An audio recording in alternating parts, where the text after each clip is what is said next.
Olá, seja bem-vindo a mais um resumo da semana.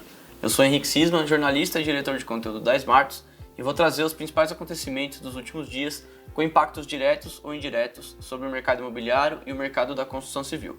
Roda a vinheta.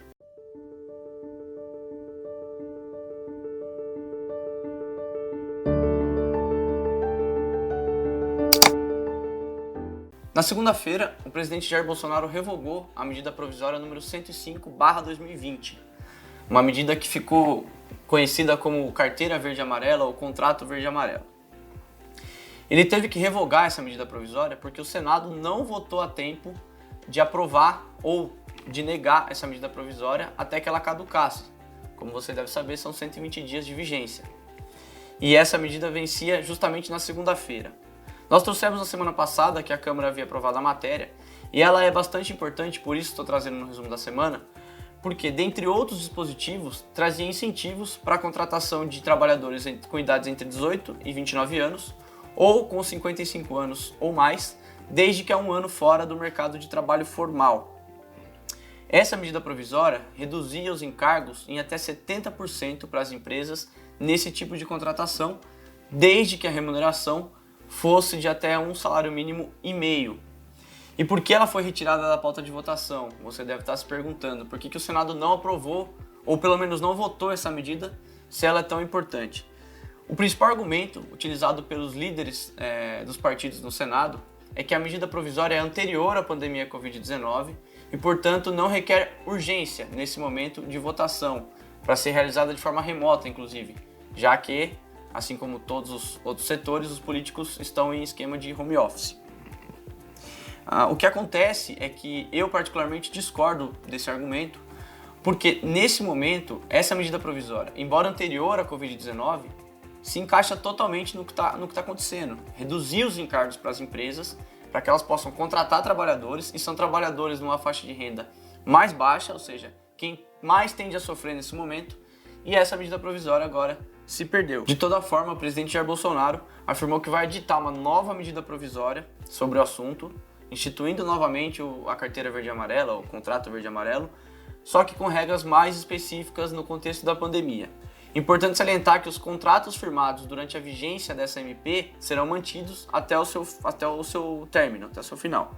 E que não existe semelhante risco com as medidas provisórias mais recentes, justamente porque elas têm até 120 dias para caducar.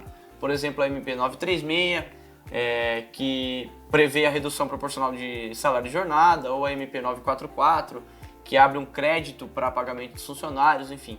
Com essas medidas não há esse risco. O segundo tópico do nosso resumo da semana também envolve o Senado, que no início do mês apresentou um projeto de lei para prorrogar o início da vigência da LGPD, a Lei Geral de Proteção de Dados Pessoais. Inicialmente essa lei vigoraria a partir de agosto desse ano, e esse projeto de lei do Senado, aprovado já no Senado, prevê que ela passe a vigorar apenas em janeiro de 2021, com as multas e penalizações, restrições, somente em agosto do ano que vem. O que acontece? Na semana passada, o Ministério Público Federal se manifestou contrariamente à prorrogação em uma nota técnica enviada ao Congresso, lembrando que cabe somente ao Congresso agora dizer se sim ou se não, se a LGPD continua com a vigência em agosto de 2020 ou se passa para janeiro de 2021 com as penalizações somente em agosto de 2021. Inclusive, nos próximos dias, publicaremos matérias sobre o assunto no nosso site www.smarts.com.br/notícias. É bem provável que a Câmara confirme essa prorrogação, mas independentemente do que for definido, essa é uma legislação, a LGPD, que não deve pegar, pelo menos de início, aqui no Brasil. Isso porque ela não levou em consideração problemas e condições que são específicas do Brasil. Lembrando que esse dispositivo ele é praticamente uma cópia da GDPR europeia, salvas algumas exceções, algumas modificações, mas aqui no Brasil há muitos problemas orçamentários e do próprio quadro de servidores para fiscalizar as empresas. Isso ainda não está muito claro como vai ser feito. Então, seja qual for a decisão da Câmara, particularmente eu creio que a LGPD não vai pegar nesse início, mas nos próximos dias você pode conferir a opinião de autoridades no nosso site, advogados com quem estamos conversando. Terceiro e último assunto do resumo da semana são os números de vendas animadores das prévias operacionais das incorporadoras com capital aberto. Na semana passada eu trouxe números da MRV, da Direcional e da Tenda, e hoje trago números de outras incorporadoras que divulgaram os resultados de sexta-feira para cá, da última sexta-feira para esta. Como eu disse, os números das vendas são animadores apesar da pandemia Covid-19. A Elbor registrou o melhor primeiro trimestre dos últimos 6 anos. A JHSF registrou uma alta de 130% na comparação com o mesmo período do ano passado. A EZTEC também aumentou as vendas em 50% na comparação entre os trimestres.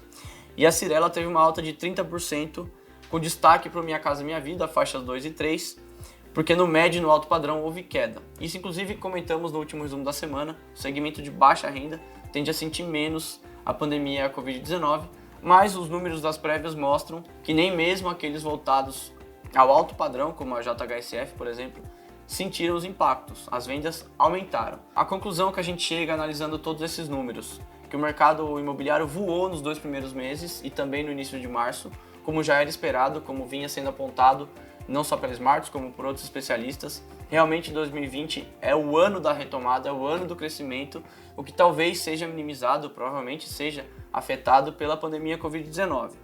Os números do primeiro trimestre foram muito bons, apesar da Covid, mas eles não devem ser tão bons no segundo trimestre, já que abril foi totalmente comprometido pelo isolamento social, pela quarentena imposta pelos governos estaduais.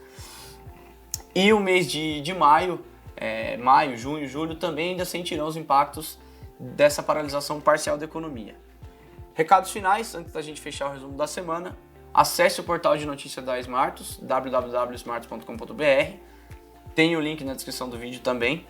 Se você ainda não é inscrito, inscreva-se na newsletter e receba o resumo de todos os conteúdos da semana por e-mail nas noites de domingo, também link na descrição do vídeo, e acesse smartusplay.com.br, a plataforma de vídeos da Smartus. Veja todos os nossos conteúdos, são entrevistas, palestras, debates, análises, todos os materiais exclusivos com grandes nomes do mercado imobiliário. Por esta semana, estes são os destaques. A gente se vê na próxima sexta-feira. Um abraço.